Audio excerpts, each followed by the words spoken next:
तुम्हाला मालकाने खोली झाडायची सांगितली, इतकी स्वच्छ झाडा की मालक त्या खोलीमध्ये आल्यानंतर प्रसन्न झाला पाहिजे. तुम्ही जर खोली झाडत असाल, चटई खाली कचरा लावत असाल, तर एक दिवस चटई उचलल्यानंतर कचरा दिसल्याशिवाय राहणार नाही. लक्षात ठेवा.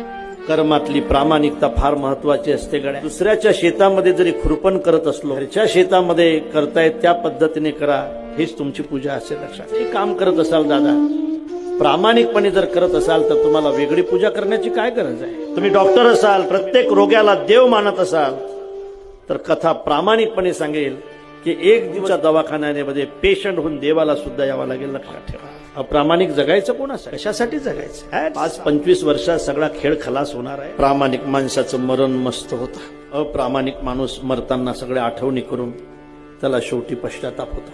सज्जनानो, ज्याचं जीवन निरपेक्ष असेल त्याला आपली जागा सोडण्याची गरज नाही. देवच एक दिवस त्याची जागा सोडून त्याच्या घरी आल्याशिवाय राहणार नाही. लक्षात ठेवा.